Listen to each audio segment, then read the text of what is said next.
In 2011, two wild-haired men in neon glasses took over the entire planet, with Party Rock Anthem blasting from every car, every club, every headphone. LMFAO wasn't just music. They were the soundtrack to a generation's wildest nights. And then, just as suddenly as they appeared, they vanished. No farewell tour, no slow fade.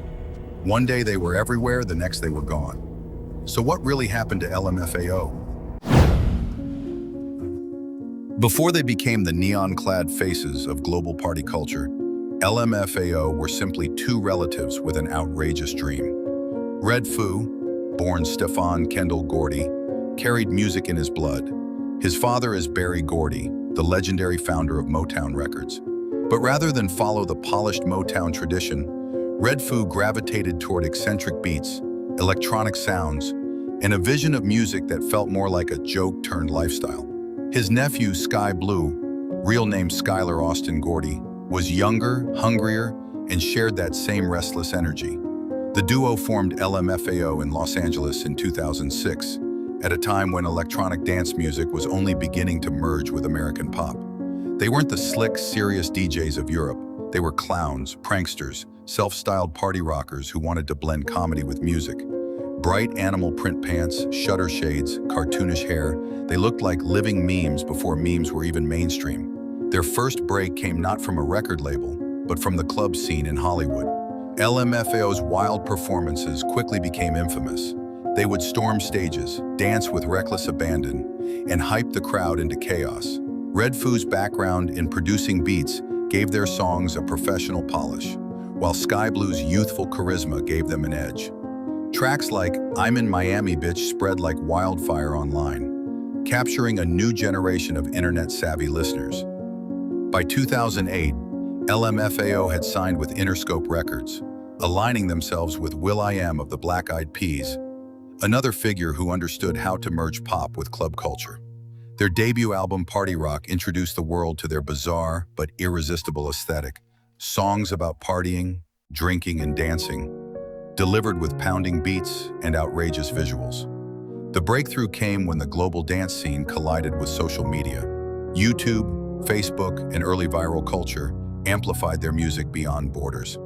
LMFAO wasn't just making songs, they were building a persona that thrived in the internet age. Their style was raw, unserious, and yet perfectly timed for a generation that craved escapism after the 2008 financial crisis. The world didn't just listen, it joined in. By 2011, LMFAO had ignited a cultural explosion that no one could ignore. Their single Party Rock Anthem didn't just climb the charts, it conquered them. The track reached #1 in over a dozen countries, including the United States, the United Kingdom, Canada, and Australia. For months, the song dominated radio airplay, television, and clubs worldwide. It wasn't just music, it was a phenomenon. The music video, filled with shuffle dancing and apocalyptic party imagery, went viral on YouTube, racking up hundreds of millions of views at a time when those numbers were nearly unheard of. Teenagers filmed themselves copying the dance, celebrities referenced it, sports teams blasted it in arenas. It was everywhere, and LMFAO were at the center of it. Their image became inseparable from the party lifestyle they embodied. Red Foo, with his wild afro and zebra print pants, and Sky Blue, with his cool swagger and vibrant glasses, looked less like pop stars and more like cartoon characters come to life. This exaggerated aesthetic, paired with relentlessly catchy beats, made them impossible to ignore. Then came Sexy and I Know It. If Party Rock Anthem turned LMFAO into global stars, Sexy and I Know It cemented them as icons of absurdity. The video, featuring Red Foo strutting in tiny Speedos, became one of the most recognizable and parodied clips of the decade.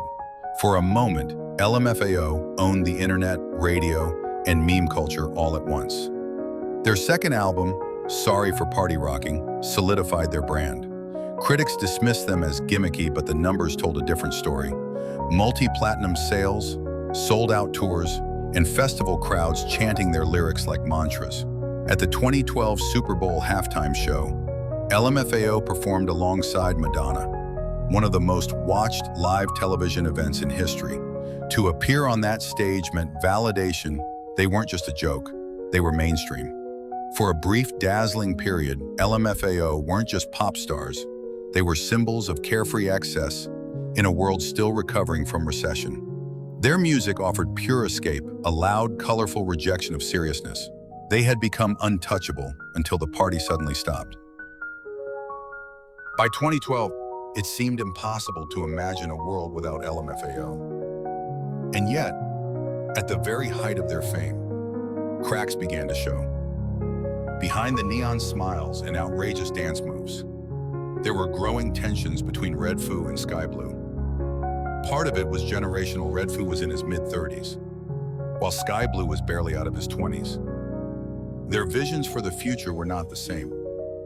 The endless touring schedule took its toll. Sky Blue suffered from a serious back injury that made performing painful. Rumors began to swirl of disagreements over money, spotlight, and creative control. For a duo whose entire image was built on fun and unity, even whispers of conflict felt like betrayal to fans. By September 2012, the duo announced they would be going on an indefinite hiatus. To the outside world, it sounded casual, like a temporary break. But insiders knew this was the end of LMFAO as the world knew them. Red Foo insisted he wanted to pursue solo projects. Sky Blue spoke about needing space to heal and explore his own music. The chemistry that had once looked unbreakable was suddenly fractured. The fall was shocking because it came so quickly. There was no gradual decline in popularity, no string of failed singles. LMFAO simply pulled the plug. The world had been in the middle of the party, and the music stopped. Fans were left bewildered, wondering how a group that had ruled global culture just months earlier could simply walk away. The market was shifting too. By 2013, electronic dance music had exploded into a billion-dollar industry, with superstar DJs like Calvin Harris, Avicii, and David Guetta dominating festivals. LMFAO's playful, comedic style suddenly seemed out of step with the scene chasing darker, more sophisticated sounds. The duo who once set the pace were now out of place. For LMFAO, the fall wasn't a scandal, it was an absence. No tabloid implosion, no dramatic betrayal, just silence. And in many ways, that silence was louder than any controversy could have been. When LMFAO announced their indefinite hiatus in 2012, fans initially refused to believe it. Many thought it was a publicity stunt, or a short break before the duo inevitably returned to the spotlight. After all, how could the kings of Party Rock, who had just performed with Madonna at the Super Bowl walk, away so suddenly? But weeks turned into months, and months into years. There was no reunion. The party was truly over. The absence hit harder because LMFAO had been so omnipresent. Their music wasn't just popular, it was unavoidable. And then, silence.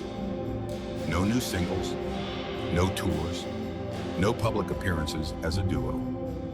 Red Foo and Sky Blue pursued solo paths, but neither found the same magic they had together. For fans, it felt like being left on the dance floor with the lights suddenly turned on, the confetti swept away, and the DJ booth empty. Media outlets speculated endlessly. Tabloids hinted at family disputes within the Gordy dynasty.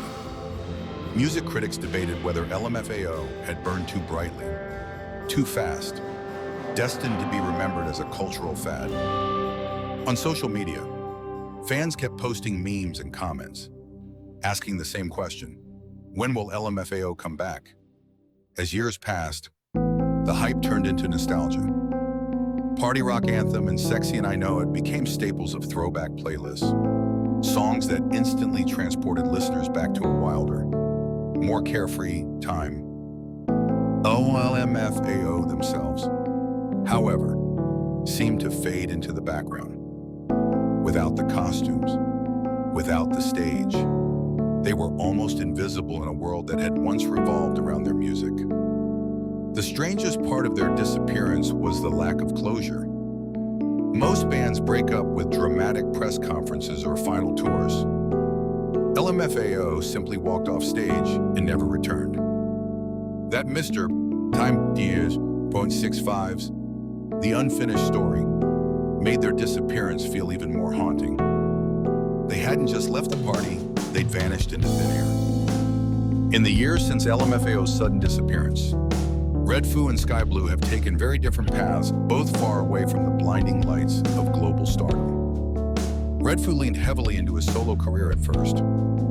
He released singles like Let's Get Ridiculous in 2013, which briefly charted in Australia, but struggled to replicate the massive success of LMFAO. He even attempted to rebrand himself as a tennis enthusiast, competing in USTA tournaments and posting training videos. In interviews, he spoke about wanting to balance his life, exploring passions outside of music. Though he occasionally popped up on TV talent shows and music festivals, Red Foo never reclaimed the cultural dominance he once had. Instead, he embraced a quieter, eccentric lifestyle, still colorful, still goofy, but more about personal and happiness than chasing hits. Sky Blue, on the other hand, carved out a more underground path. He released music under the name 8Kai, experimenting with different sounds and trying to break free of LMFAO's shadow. But without the machine of a major label or the hype of viral culture, his projects largely went unnoticed by mainstream audiences. Sky Blue has spoken candidly about the health struggles that plagued him during the LMFAO years, especially his spinal condition, and how he needed space to heal both physically and emotionally. Today, LMFAO exists more as a nostalgic memory than a living act. Their songs still dominate throwback parties, college playlists, and viral TikTok trends, proving their legacy endures even without new music. Red Foo lives a relatively private life, splitting time between Los Angeles and Australia, while Sky Blue continues to quietly release independent music.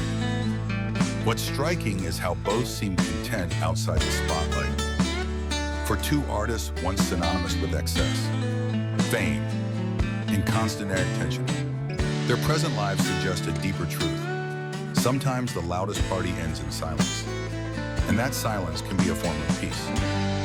LMFAO's story is a reminder that even the loudest cultural explosions can end in silence.